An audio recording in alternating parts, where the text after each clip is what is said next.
Le docteur Bayrou n'est qu'un vulgaire vendeur de cachetons et de soupe homéopathique, évidemment, du moins c'est ce que dit Queen Sarah, et vous le savez, Sarah Knafo est loin de chômer depuis quelques jours. On analyse la manière dont elle dénonce les gabegies de l'État, la manière dont elle dit les termes concernant le vol institutionnel, le vol étatique, le racket officiel, le vol de vos dirigeants qui est un vol légal, qui est un racket légal au nez et à la barbe des travailleurs et de Nicolas 30 ans. Et là, en l'occurrence, on va parler du docteur Schnock Aznonaz Bayrou qui fait les poisons et les remèdes à la fois, que en fait c'est la faute des Français, hein. C'est évidemment nous qui avons décidé de dépenser à tout va pour les déjeuners de l'archer. On va également parler du Mozart de la dépense. Alors les amis, trêve de bavardage, on va voir ce que dit Sarah, comment est-ce qu'elle nous le dit, et comme d'habitude, comment vos gelées vous font passer des vessies pour des lanternes et l'enfer pour le paradis, et on voit ça ensemble tout de suite. Alors, extrait numéro 1, les dirigeants ne sont-ils là que pour profiter de leurs privilèges? Non, je n'ose le croire. Donc on a l'impression que tous ces gens, en réalité,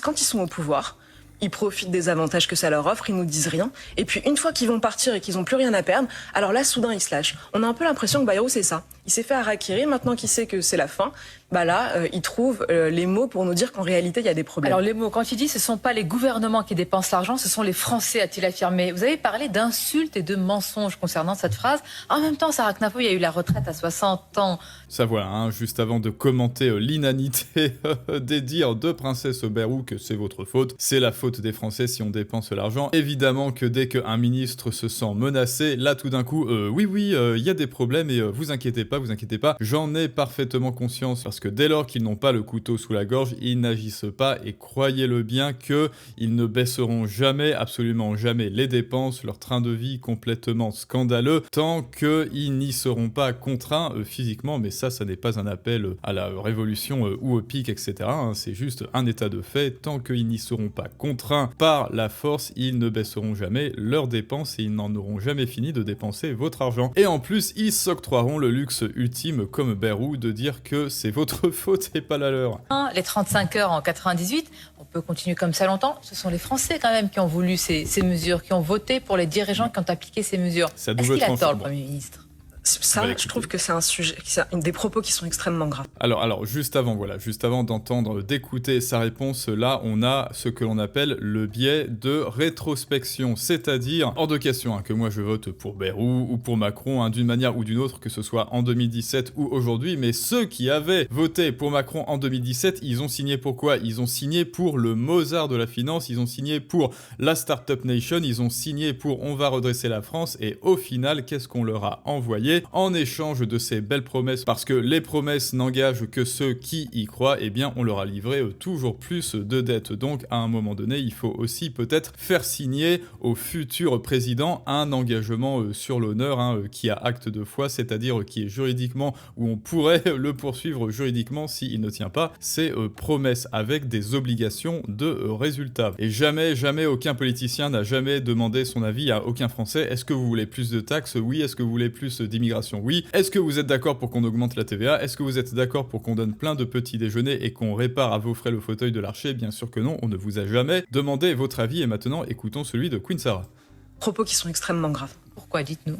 Je pense que c'est pas seulement insultant, ça l'est, évidemment, on se sent tous insultés, mais en plus c'est un mensonge. C'est un mensonge économique de nous dire ça. Saloperie! Parce que ce sont pas les Français qui ont... Saloperie! C'est un mensonge économique de nous dire ça. Parce que ce sont pas les Français qui ont voulu donner 454 millions d'euros pour décarboner le Costa Rica. On n'a jamais décidé de ça, nous. Ce sont pas non plus les Français qui ont décidé de donner 277 millions d'euros à la Chine, la deuxième puissance économique du monde. Ça, ce sont les gouvernements de M. Bayrou, de tous ses prédécesseurs. Les budgets en déficit, qui ont été votés depuis 50 ans, depuis 1974. François Bayrou les a votés. Personne ne lui a forcé la main. Les députés sont libres de leur vote. C'est lui qui a choisi de le faire, pas les Français.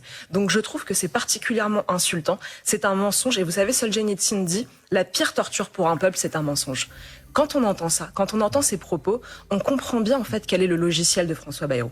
Le logiciel de Bayrou, c'est de se dire qu'en réalité, les Français sont coupables de la situation. Que les Français sont donc des boucs émissaires qui doivent expier leur faute. Peut-être responsables, mais pas coupables. Vous pensez qu'ils... Je pense qu'ils sont ni responsables ni coupables. Je vais vous répondre, elle a été très intéressante votre question sur mais ils ont voté pour ça, etc.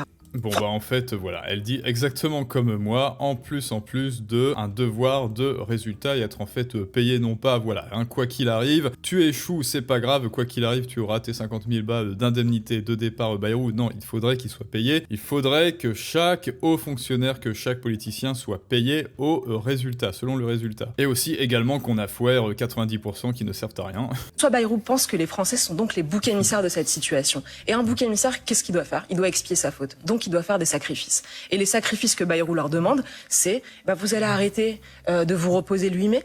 C'est de votre faute. Vous allez payer plus d'impôts. Vous payez pas encore assez d'impôts alors que vous êtes le peuple le plus taxé du monde. Donc ce serait de leur faute si leur gouvernement ont dépensé leur propre argent sans compter. La richesse, on sait qu'elle existe puisque c'est nous qui la créons. Eh ben, écoutez, oui, Bayrou, de toute manière, se reposera. Les 2 jours fériés qu'il va supprimer, vous allez travailler, et vous allez travailler gratuitement pour l'État, et à vos frais en plus, et sans aucune indemnité pour le déplacement, parce que vous devrez vous déplacer en métro, en voiture, vous allez devoir payer l'essence, le péage, etc. pour aller travailler, pendant que Bayrou va empocher la maille, et que, eh bien, vous serez au bureau à travailler gratuitement. C'est le rétablissement de l'esclavage moderne, donc heureusement, peut-être que le budget sera annulé en même temps que son départ. Et maintenant, les amis, second extrait sur les dépenses et les gabegies de l'État, évidemment par définition illégitimes. C'est-à-dire que depuis 50 ans, on vote des budgets qui sont en déficit. C'est de la faute des gouvernements et non des Français, je le redis. On a Emmanuel Macron, le Mozart de la dépense. Alors lui, c'est carrément à lui tout seul 1300 milliards d'euros de dette en plus. Oui, hein, c'est-à-dire presque le tiers de la dette actuelle, et j'aime bien la petite inversion rhétorique, le Mozart, non pas de la finance, mais de la dépense, c'est effectivement le réel. Sur l'ensemble de son bilan, sur ses 8 ans, c'est-à-dire qu'il faut imaginer, pour vous donner une comparaison, que s'il voulait lui rembourser toute la dette qu'il nous a coûté, il devrait faire la plonge pendant 62 millions d'années. Voilà, petit exemple par l'absurde, hein, parce que hélas, ça n'arrivera jamais, c'est bien dommage. Il devrait faire la plonge, hein, ce Manu, à mon avis, c'est la seule compétence qui soit vraiment exploitable dans sa petite tête, faire la plonge, et peut-être qu'un jour, il réussira à rembourser la dette dans quelques millions d'années. Il le fera jamais. Il sera jamais responsable. La comparaison, enfin, la phrase est frappante, mais... Hélas, mais c'est ça, justement, c'est ce genre de garde-fou que pourrait permettre une obligation de résultat. Ah oui, tu n'as pas eu les résultats que tu as promis, hein, voilà, tu as promis monts et merveilles, la Startup Nation, je vais baisser la dette, etc. en 2017, ah bah ça ne s'est pas produit, et en plus c'est de ta faute, et en plus tu as dépensé sans compter, comme si c'était de l'argent magique et que Nicolas pouvait en produire comme cela en infini, en pluie d'or, tu l'as dépensé sans compter, eh bien écoute, tu vas passer par la case plonge dans un restaurant minable dans le 93, voilà, dans un kebab du 93. Vous estimez que c'était quelque part, personnellement, c'est intuitif, personnel, finalement c'est la faute au président de la République lui-même? Oui, absolument, c'est de sa faute à lui, c'est de la faute de tout un système de la dépense qui s'est organisé. Moi, c'est ce que j'ai vu de plus frappant quand j'étais... C'est qui dépense? C'est pas Nicolas. Dans la haute fonction publique, vous avez cité la Cour des comptes, et c'est vrai que j'ai beaucoup appris, j'ai beaucoup travaillé, j'en ai beaucoup vu, et c'est aussi ce qui m'a donné envie de m'engager politiquement, parce que maintenant je peux les dénoncer à visage découvert. Alors vous l'avez dit, parfois ça suscite des attaques, notamment de la part de la gauche et de l'extrême gauche, mais parfois j'ai la satisfaction de voir que typiquement quand j'ai parlé de l'aide publique au développement, à votre antenne d'ailleurs, 3 semaines plus tard, vous avez le gouvernement qui a annoncé baisser de 2 milliards d'euros l'aide au développement en disant que c'était par ma faute, que j'avais décrédibilisé l'aide au développement devant l'opinion publique. Donc quand je vois ça, je me dis, c'est pas suffisant, il faut aller beaucoup plus loin. On peut gagner 15 milliards d'euros par an sur l'aide au développement, mais je suis quand même contente pour les Français de voir que c'est 2 milliards qu'on arrêtera de prendre dans leur poche.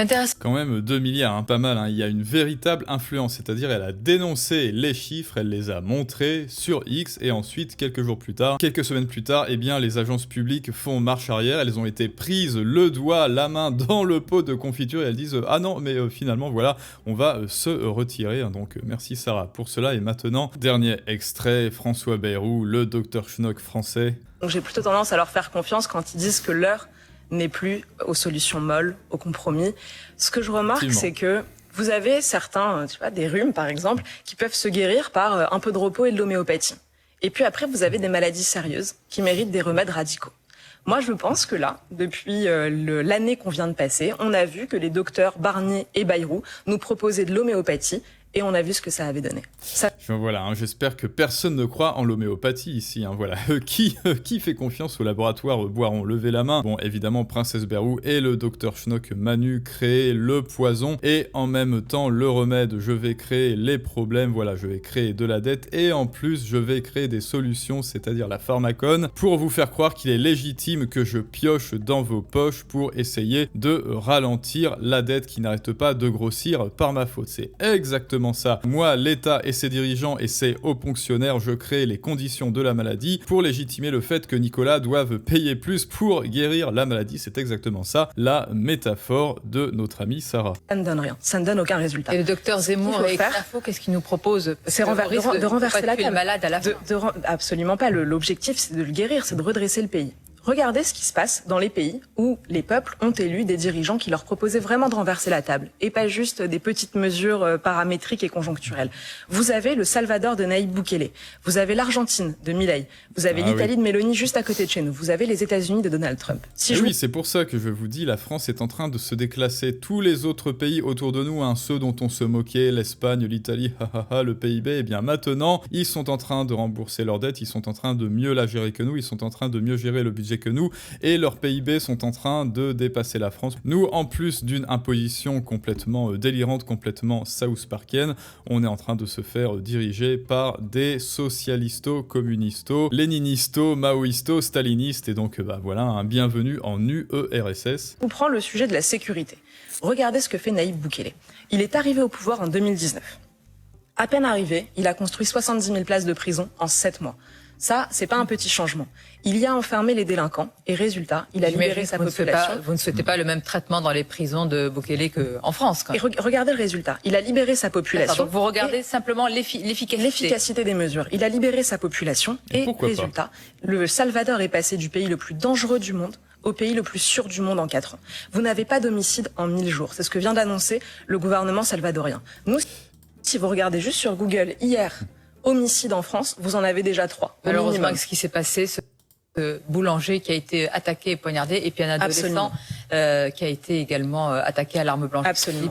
Oui, absolument, parce que nous, on recule pendant que des pays dont on se moquait, hein, comme je vous l'ai dit, tels que le Salvador, le tiers-monde, le Salvador, l'Argentine, etc., inflation, eh bien, ils nous passent devant, et oui, Nayib Bukele, bon alors c'était il y a 2 jours, voilà, Nayib Bukele a cumulé 1000 jours sans homicide, alors que la France, ça fait 10 heures, voilà, hein, 10 heures, donc à mon avis, il va y avoir un petit Thomas, hélas, aujourd'hui, qui va se faire, qui va se faire agresser, et bien sûr, les Français ne pourront rien y faire, et tous vos dirigeants, hein, malgré le fait qu'ils vous pointent du doigt, sont bien sûr coupables sur ça, mais n'oubliez pas, les amis, que oui, dénoncer les gabegies politiques, c'est important, mais au final, ça n'est que la surface de l'iceberg, parce qu'avec plus de profondeur, vous le savez, vous devez regagner votre souveraineté à vous, vous ne devez plus être attentiste, attendre qu'il y ait un homme ou une femme providentielle, hein, qui sait, une femme providentielle qui arrive pour régler tous vos soucis, vous devez redevenir souverain de votre vie, et ça, on s'en occupe dès demain à 18h, vous savez, c'est l'événement, c'est bon, c'est la semaine influence et persuasion, donc si tu n'es pas encore inscrit à ces lives, tu peux encore t'inscrire, cela se passe en description et en commentaire, tu as juste à suivre le lien et à cliquer sur le petit bouton, et donc demain à 18h, pourquoi il y a urgence, l'art de la persuasion, ensuite, après-demain 4 septembre, le storytelling, l'arme secrète des pros, ensuite, fais de ta parole une arme pour savoir défendre tes idées,